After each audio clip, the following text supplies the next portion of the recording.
মসজিদ হবে না। দেখি এবার আওয়াজ দেখি, নারে তাকবীর। তাও বেরোচ্ছে না, তাও আল্লাহু আকবার হচ্ছে না। হবে, আস্তে আস্তে হবে ইনশাআল্লাহ। শোনেন ও যুবক ভাইরা, আজ আমি আপনাদেরকে আল্লাহ বলি, তারপর যাবো ইনশাআল্লাহ। কেন জানেন? শিশু বাচ্চা যখন জন্ম নেয় কানে কার কথা বলতে হয়? আজান দিতে হয় না?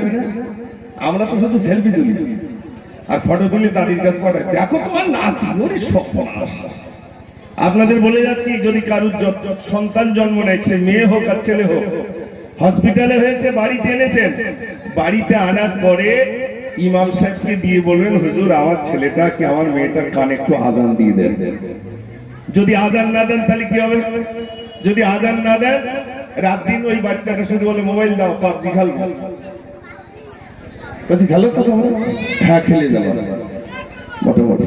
আর মায়েরা, বাচ্চা যদি ভাত না খায়, বুড়ির কার্টুন বের করে দিয়ে ওই দেখ আর খা। বাচ্চা যখন মায়ের পেটে থাকে, মা এত মোবাইল দেখে, বাচ্চাওয়ালাই বেরোতে পারলে হয় আমি সর্বনাশ করে দেবেন। কিছু মনে নেবেন না ভাই, আমার কথা আমি প্রথমেই বলেছি, হয় টিউব বাঁচতে হবে, নাইট টিউব একটু হাওয়া যাবে, দুটোর একটা। তাই মাঝে মাঝে একটু আল্লাহু আকবার একটু বলেন, এছাড়া কোনো গতি নেই, আল্লাহ বলা ছাড়া কোনো গতি নেই, আল্লাহটাই বলতে হবে। এজন্য সবাই একটু মহান নবের নাম একটু জোরে নেন, নারে তাকবীর। মাশাআল্লাহ ভাইরা, আপনাদের এই অনুষ্ঠানের পরে কিছু খাওয়ার ব্যবস্থা আছে আপনাদের জন্য? কই সেক্রেটারি সাহেব কই? আরে বলেন না, খাওয়ার ব্যবস্থা আছে? নেই? মনে করুন 10 হাঁড়ি বিরিয়ানির ব্যবস্থা আছে, মনে করুন, ভাববেন না যা আছে। এখন বিরিয়ানি রান্না হয়েছে, আমি এসে জিজ্ঞেস করলাম, ভাই কি রান্না করেছে?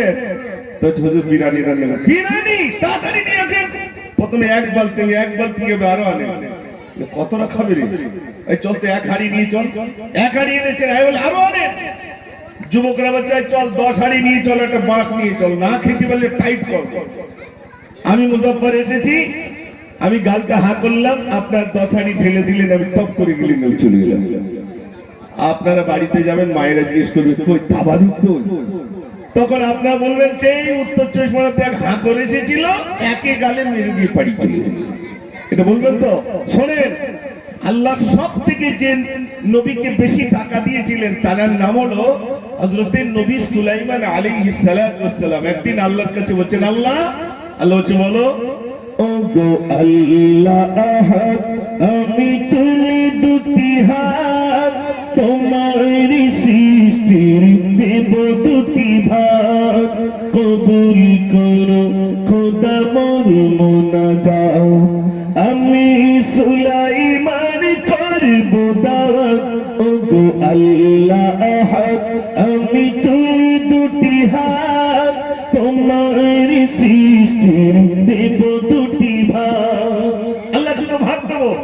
আল্লাহ বলছেন তুই পারবে না। নবী সুলাইমানের কথা শুনে আল্লাহ বলেন, ওরে সম্ভব নহে। কেন? আমার কত যে সৃষ্টি, তোমার পড়ে না দৃষ্টি, তোমার দাওয়াতি হবে ত্রুটি। ও গো সুলাইমান, করো না দাওয়াত সৃষ্টির কুলে, আরে আমি আহাদ। ও গো আল্লাহ আহাদ, আমি তুই দুটি হাত, তোমার সৃষ্টির দেব দুটি ভাগ। আল্লাহ তুমি ভাগ দেবো।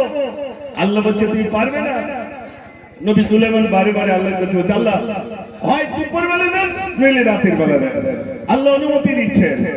অনুমতি সুলাইমান তোমায় দিলাম, খানা পাকাও তুমি যাবে মেহমান, সমুদ্রের পাশে বিরাট ময়দান, তপ্তে উড়িতেছে নবী সুলাইমান। তক্তায় ভাসছে নবী সুলাইমান। আল্লাহ অনুমতি দিচ্ছেন, যাও তুমি রান্না করো। তো সমুদ্রের পাশে রান্না হচ্ছে, 1-2 মাস না 6 মাস ধরে রান্না হচ্ছে। রান্না করছেন কারা? সব জেনেরা। হঠাৎ একটা মেহমান এলো, এক মেহমান এলো, বললি খিদে মোর পেল, নবী সুলাইমান কোথায় বলো, নবী সুলাইমান তুমি আমায় খেতে দাও, ও গো নবী আমি ক্ষুধায়। ও নবী সুলাইমান খুব খিদে পেয়েছে, তাড়াতাড়ি খেতে দেন। নবী সুলাইমান বলছে বিনা দাওয়াতে শুনি তো চেনা না, খোদার দেশে আমি এসেছি, দাওয়াত করেছে মোদের আমি শুনেছি, সবার আগে খেতে দাও আমায়, মৎস্য মেহমান বলছি তোমার। মাছ উঠু হয়ে এসেছে, মেহমান এসেছে। নবী সুলাইমান বলছেন, ও গো তাই যদি হয় খানা খাও ভাই, খানা খাই মৎস্য আর শীতানা, ও গো নবী আর খাদ্য কোথায়, খেয়ে ফেলিলাম আমি এক লোকমায়। জোরে বলুন সুবহানাল্লাহ। 6 মাসের রান্না একই গালে কি বলছে আপনার, 6 মাস ধরে রান্না করলাম আর এক কুটুম এসে একই গালে খেয়ে নিল। কুটুমটা তখন বলছে, নবী সুলাইমান তখন বলছে, কুটুম শোনো, মেহমান শোনো, আশা ছিল মনে খাবে গো সবাই, কেমন খেলে মৎস্য বলিবে আমায়। ইচ্ছা ছিল সকলকে খেতে দেবো, তুমি একা কি করে খেয়েছো একটু বলবে। মেহমান তখন বলছে, আমি এখনো ভুখা, খেলাম এক লোকমা, প্রতিদিন খোদা দেয় 3 লোকমা। আরে তুমি কি 1 লোকমা খেতে দিয়েছো, অমন খাদ্য আমার আল্লাহ প্রতিদিন 3 বার করে খেতে দেন। একটু জোরে বলুন না সুবহানাল্লাহ। আচ্ছা এখানে জানা আছে, ও যুবক ভাইরা সত্য কথা বলুন, খেতে দেওয়ার মালিককে একটু জোরে বলেন। তাহলে আমরা কেন বলি ওই টোটোর উপরে আমার পেট চলছে 3টে, কেউ বলে ইঞ্জিন ভ্যানের উপরে পেট চলছে 4টে, বলেন না বলেন। আপনারা জানেন আল্লাহ কোরআন পাকের ভিতরে বলছে, ইন্নাল্লাহা হুয়া রাজ্জাকু যুল কুওয়াতিল মাতিন, আল্লাহ সুবহানাহু ওয়া তাআলা রুজি বন্টনকারী। আর আপনারা বলছেন টোটোয় পেট চালায়, ইঞ্জিন ভ্যানে পেট চালায়। আর কিছু মুফতি সাহেব 4 দোকানে আছে, তারা বলে বাদ দাও তো মূল সাহেবের কথা, হাত যদি গালে না ওঠে ভাত কি এমনি গালে উঠবে? আমি শোনাবো ইনশাআল্লাহ আপনাদের কাছে। অনেক যুবক ভাইরা এসেছেন আর এখানে অনেক শিল্পী ভাইরা বসে রয়েছে, সকলকে বসে আমার একটা অভ্যাস আছে, আমি উঠি তা ঘন্টা 2 একটানা বলবো, মোবাইলের বাড়ি চলে যাই। কিন্তু আমার অনেক ভাইরা তারা সব ইঞ্জিন ঠান্ডা হয়ে যাচ্ছে, আর ইঞ্জিন ঠান্ডা হওয়া মানে জড়তা এসে যাবে, যার কারণে আমার আবার যদি উঠতে হয় তা আবার ইঞ্জিন গরম করে বলতে হবে, এই জন্য খুব সমস্যা। তারপরে আমি এই জন্য আপনাদের কাছে বলবো ভাইরা, আপনারা এসেছেন এই রাত্রে, রাত জেগে এই ঠান্ডা উপেক্ষা করে বসেছেন, প্যাকেট নিয়ে বাজারে গেলাম, খালি হাতে চলে এলাম, লোকে খারাপ বলবে। এসেছি যখন প্যাকেটটা ভর্তি করে বাড়ি নিয়ে যাব। আমার গজলের ভিতরে বা ভাইদের গজলের ভিতরে অনেক জ্ঞান লুকিয়ে আছে, ওই জ্ঞানগুলো নিয়ে যেতে হবে। প্লিজ আপনারা বসুন, সত্যি ভালো লাগছে। আল্লাহ পাক আমাকে অনেক দূর দূর নিয়ে গেছেন, ত্রিপুরা বলেন, আসাম বলেন, মালদা বলেন, বাঁকুড়া বলেন, দিনাজপুর বলেন, আল্লাহ বহু দূর নিয়ে গেছেন। আর এই দক্ষিণ 24 পরগনা, এখানকার গজল ভিন্ন, উত্তর 24 পরগনার গজল ভিন্ন, পার্থক্য আছে। কেন কি পার্থক্য আছে সেটা আমি বলবো, তবে এই যে ভাইগুলো বসে আছেন সত্যি ভালো লাগছে, আপনারা অন্তত কথা রেখেছেন, খুব ভালো লাগছে আলহামদুলিল্লাহ। আচ্ছা এবার একটু আল্লাহু আকবার একটু জোরে বলেন দেখি, নারে তাকবীর। ওই তো বেড়েছে, আরো বাড়বে। এদের নূহ নবী 950 বছর মিলাদ করেছে, 950 বছর, 950 বছর বলে বলে 40 জন আল্লাহ বলেছে মিলাদ করেছে। কত বছর ভাই? 950 বছর। আর আল্লাহ বলনেওয়ালা কত নিয়েছে? 40। আর আমি মুজফফর আজকে গজল বলবো, কালকে আল্লাহ বলা শুরু করবে, অত সব শয়তান বলবে, একটু বলিস আল্লাহ বলতে হবে, শয়তান বলবে, শয়তান বলবে, সেই শয়তান। আচ্ছা এখানে জানা আছেন একটা স্রেফ এইটুকু কথা বলে আমি গজল শুরু করবো, এই শয়তান আছে না নাই? আচ্ছা শয়তান আমাদের উপকারের জন্য আল্লাহ তৈরি করেছে না ক্ষতির জন্য? বাবা ক্ষতির জন্য আল্লাহ তৈরি করেছে। আল্লাহ চায় আমার বান্দার জন্য ক্ষতি করব, চাই, তাহলে শয়তানকে আল্লাহ ক্ষতির জন্য তৈরি করেছে। আচ্ছা বলো, এই কারেন্ট আমাদের উপকার করে না ক্ষতি করে? উপকার করে না? হাত দিলে কি করে? বাড়ি পাঠিয়ে দেয়। শয়তান এইরকম, শয়তান আমাদের উপকার করে। কিরকম? শয়তান কি উপকার করে আমি বোঝাবো ইনশাআল্লাহ, কিন্তু আমি বেশি কথা বললে হয়তো কথা বলি হয়তো সময় পার করছে, এই জন্য একটু না বললে আপনারা বুঝবেন না শয়তান আল্লাহ কেন সৃষ্টি করেছে। চার বন্ধু এক জায়গায় বসে জিজ্ঞেস করছে, তুই কোনো মহিলার দিকে তাকিয়েছিস? হ্যাঁ আমি তো দেখেছি। তুই দেখেছিস? বলে আমার লাইফে কোনো মহিলার দিকে আমি চোখ মেলে তাকাই নাই। তুই কি যুবক রে, কোন মহিলার দিকে তাকাতে বলছে না।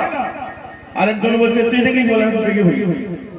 আরেকজন জিজ্ঞেস তুই দেখেছি? বলে হ্যাঁ আমি দেখেছি। সবাই বলছে দেখি মানুষ না চেন, কোনদিন মহিলার দিকে তাকাতে বলছে না। ওরা কই চশমাটা খুলতো, যেই চশমা খুলেছে দেখে চোখ নেই, অন্ধ। আচ্ছা অন্ধ যদি বলে আমি কোন মহিলার দিকে তাকাইনি, ওটা কি তার কৃতিত্ব ভাই? একটু জোরে বলে। আরে নেড়া লোক যদি শ্যাম্পু মেখে বলে আজ আমি শ্যাম্পু মেখে, নেড়া শ্যাম্পু কি বোঝে? নেড়া মানুষ শ্যাম্পুর কিছু বোঝে? যা চুল আছে সে শ্যাম্পুর মর্যাদা বোঝে। শয়তান জি, শয়তান আমাদের ধোঁকা দেবে। শয়তান বলবে তোর বাপ মাকে ভাত দিস না, আমাকে দিতে হবে। শয়তান বলবে তুই গজল বসে শুনিস নে, তুই পালা, আমাকে বসে শুনতে হবে। শয়তান যেটা বলবে তার বিপরীত করতে হবে, তবে নাম কৃতিত্ব, তবেই আমি একজন পুরুষ। ভাইরা মনে রাখবেন, এই জন্য আল্লাহ শয়তান তৈরি করেছেন আমাদের উপকারের স্বার্থেই আল্লাহ তৈরি করেছেন। সেই আল্লাহর নাম একটু সবাই মিলে জেনে নেব। একটা গজল বলবো, ভাইদের হাতে মাইক্রোফোন দিয়ে দেবো। আর আমার সঙ্গে সহযোগী অনেক আছে ইনশাআল্লাহ, অনেক সময় ধরে গজল হবে ইনশাআল্লাহ। তবে একটু জোরে আওয়াজ দিতে হবে সবাই মিলে, নারে তাকবীর। বাইকের কটা গিয়ার ভাই এখন?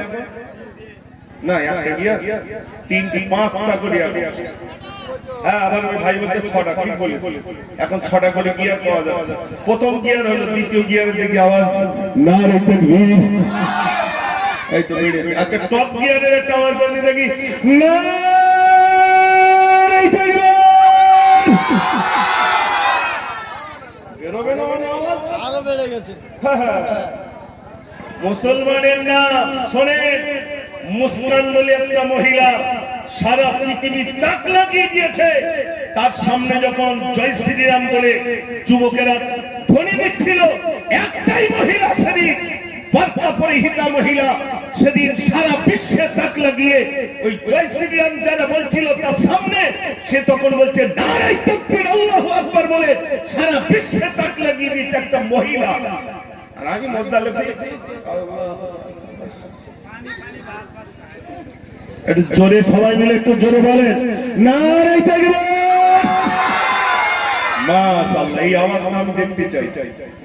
আল্লাহ আবার যদি সত্যিকারে আপনারা যদি এই আওয়াজ দিচ্ছেন, আচ্ছা আমার গজল চলবে ভাই? চলবে মাশাআল্লাহ। কারণ আমার থেকে সব বয়স বেশি নাকি? এখানে যারা আছে সব আমার থেকে বয়স বেশি তো না? আমি যখনই এসেছি আমার পকেটে লিস্ট লিখে দিয়েছে 20 বার গজল বলতে হবে। তবে একটা গজল আপনাদের কাছে বলবো। গজলটা কি? এখানে মায়েরা আছে, আপনারা আছে, আপনাদের এই এখানে ক্লাব আছে নাকি ভাই? ক্লাব আছে। আচ্ছা মনে করুন আমি আপনাদের কাছে বলছিলাম যে এই গজলটি বলবো, মনে করুন এদিকে মায়েরা আপনারা ভাইরা আছে, একটা ছেলে কাঁদছে, এরকম ছোট বাচ্চা। তো বাচ্চা কাঁদছে বলে আপনি এসে জিজ্ঞেস করেন বাচ্চা কাঁদছে কেন? বাচ্চা বলছে আমার মা আমাকে ফেলে চলে যাচ্ছে। কই তোমার মা? বলছে ওই চলে যায়। আপনারা গেলে না মহিলা, তোমার ছেলে কাঁদছে, তুমি কোথায় যাও? মহিলা বলছে আরে বিয়ে হয়ে তো ছেলে কি করে? বলছে আমার না। ছেলে বলছে ওটা আমার মা, মহিলা বলছে ও ছেলে আমার না। আপনাদের কাছে বিচার দিলাম, বিচার করতে পারবেন? পারবেন? ওই গজলটা বলবো, ছেলে বলছে ওটা মা, মহিলা বলছে ও ছেলে আমার না। এই কি ঘটনা ঘটেছিল মদিনার বাজারে, শুরুটা দিয়েই আমি মাইক ছেড়ে দেবো। লিখেছিলাম এইরকমই, একটি ঘটনা বলে শোনো না, হযরত আলীর ঘটনা। একটি ছেলে কাঁদছে বসে, মদিনাবাসী তার চেনে না। মদিনার মানুষ চেনে না। মদিনাবাসী ছুটে এলো, ও গো ছেলে তুমি বলো না, কাঁদছো তুমি এমন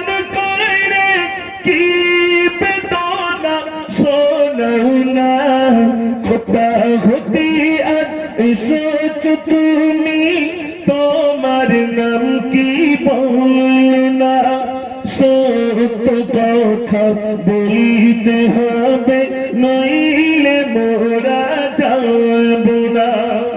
এই বাচ্চা কাঁদছো কেন, কি হয়েছে?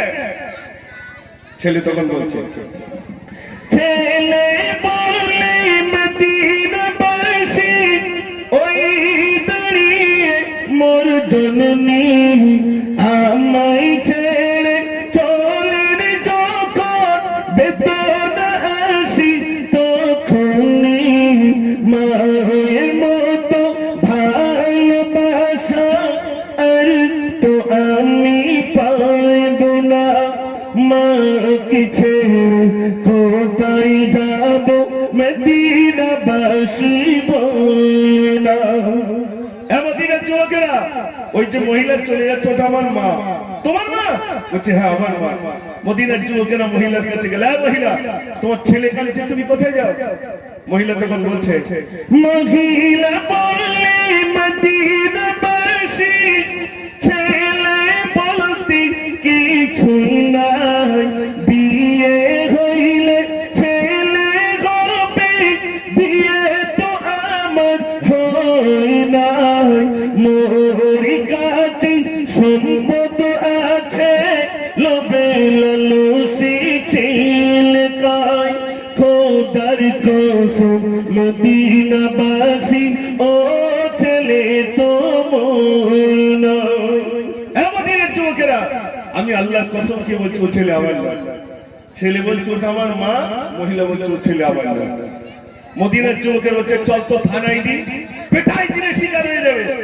থানায় নিয়ে গেছেন, সেখানে বসে আছেন হযরতে আলী রাদিয়াল্লাহু তাআলা, তার কাছে বিচার নিয়ে গেছেন। একদিকে ছেলে, একদিকে মহিলা, হযরত আলী মিডিলে। বিচার শুরু হবে। আপনাকে বিচার শুনবেন না গজল শেষ করব? কেউ কথা বলে বলে বিচার শুনবেন? তাহলে এবার একটু জোরে আওয়াজ দিতে হবে, তাহলে গজলটা পারবে না তো, কিন্তু ওই বন্ধ থেকে যাবে।